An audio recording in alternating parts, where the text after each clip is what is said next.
So we are in a series, How to Get a Full and Individualized Evaluation. We haven't met, I'm Mayer Cunningham, owner and founder of Special Education Academy and Special Education Boss, training everyone that sits at the 504 IEP table to navigate and negotiate successful student outcomes. The biggest obstacle to getting special education related services is special education testing. So we are in 8 of 8, and so this is related and instructional services. So remember, without the evaluation, you're not going to get the service. And without the service, we're not going to get the benefit and the outcome to mitigate the acuity of your child's disability. So there are a million gazillion related instructional services that might be applicable for your child. And so I'm just going to go through a handful of them. So number one, audiology. And so that is obviously for a child that has hearing impairment. These are services from an audiologist that could either be an employee of the district or contracted. Next, counseling services.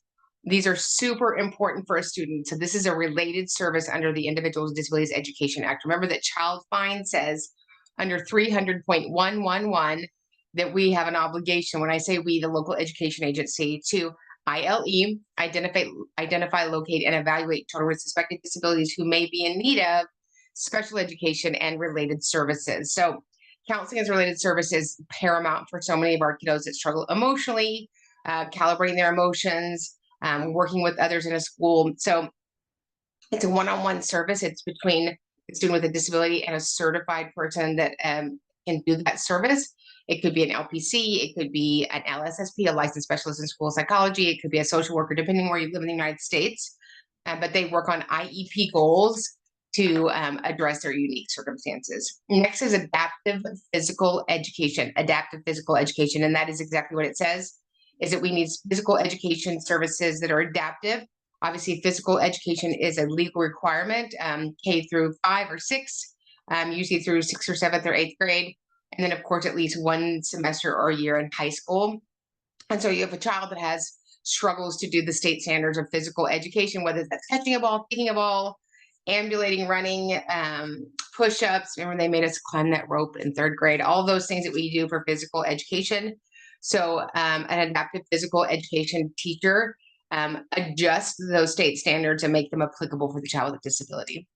And next, interpreting services. So if you have a child that is profoundly impacted by their hearing loss, and let's kind of quantify what that is. So DHH, deaf and hard of hearing, is an eligibility under IDEA. Not every child that meets that criteria has such a hearing loss that they need to use sign as their modality of communication, but there are many kids that do.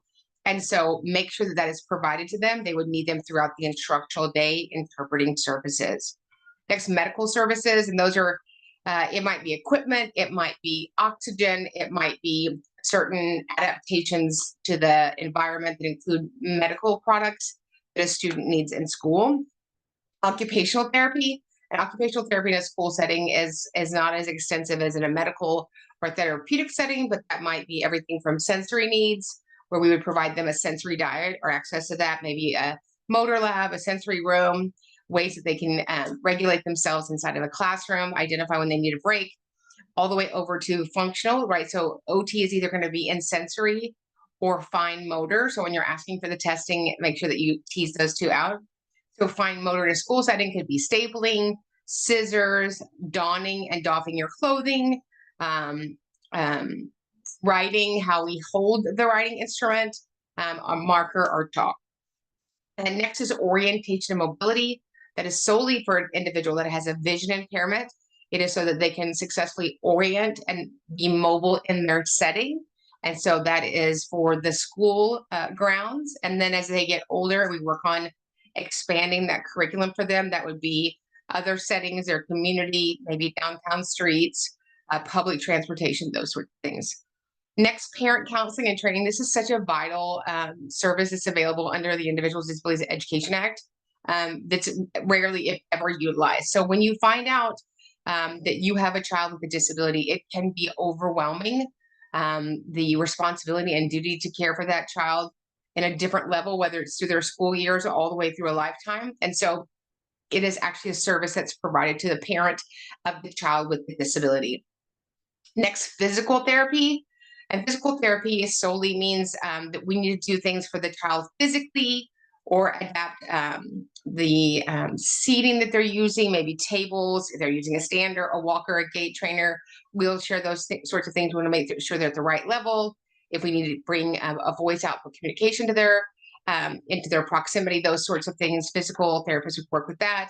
If you have tone issues, those sorts of things. And often physical therapists will work with adaptive PE if that's not available in your state. Next, psychological services. Psychological services are exactly that. And we all have emotional behavioral needs. And so psychological services are available for every student in public schools, whether you're a gen ed student, a 504 student, or a special education student. And that really gives you sort of the difference between counseling as a related service and psych services is it's more of an umbrella service, and it gives you sort of touch points so that that person providing those services, same as counseling as a related service, which is to be an LPC, licensed specialist in school psychology, or social worker, depending on where you live, sort of oversees and works with the staff members so that those students' behavioral needs are watched, monitored, and checked in on. Next, recreational. That's not in very many states, but where it is, it's amazing. So those sorts of services that we can have in a recreational related service to give them equal access to general ed curriculum. School health services and school nursing services. So these are two different things. Sometimes we get this wrong in the paperwork. School health services are available to everybody. Everybody that goes to school has access to the school nurse, right? You get a headache, you need to lay down, you're upset stomach, you're running a temperature, you're waiting there for your mom to pick you up, that sort of thing. We go to the nurse, right? And she dispenses medicines during the day, that sort of thing. But school nurse services are specific services that are provided to the individual with disability that can only be done by the nursing staff. And it could be everything from dispensing medicine, a G-tube, a catheter, delivering injectionables during the day. Is that a word, injectionables? I think I just made that up. Injections. And all the way to there are children that need full-time nursing in a school setting. Also, some other school nurse services. I've had a kiddo that had an eating disorder, and or they're not getting enough caloric intake. So when the student is done with their maybe their protein shake or their snack or lunch, they will bring whatever is left over back to the nurse, and then she'll calculate how many calories there are. And then whatever that deficit is, she'll add that to the next G-tube feed or a bolus feed. Okay. Next, we have social work services in schools. Sometimes we call those wraparound services, not available in every state, but that really is a great bridge between the campus, the school, community, church, those sorts of things for the student to have success in all of those areas. Next, speech language pathology services. So depending on where you are in the United States, a child might be found eligible for speech services, for language services, or speech and language services. And so they deliver those services for the student that meets eligibility to work on mitigating that gap in their ability to communicate. Next, transportation. Transportation is a related service under the Individuals with Disabilities Education Act. You have to qualify for that. So just because you have an IEP does not mean you get transportation. So I always say transportation is so we can get to school in a good mood and leave and go home in a good mood and safe and all of those things, right? So you might have an emotional need, a cognitive need, or a physical need that rises to the level of why you would need to ride the special education bus. For instance, if your child's disability category is a specific learning disability, then there would be no need for you to ride the special education bus. That wouldn't impede your ability to access the curriculum. And then other related services that might be under IDEA, vision. So students have a vision impairment. They could have services from a brailleist all the way up to somebody in the VI department who works on adaptive materials, vision aids, tactile aids, experience books, light box, those sorts of things to adapt their materials.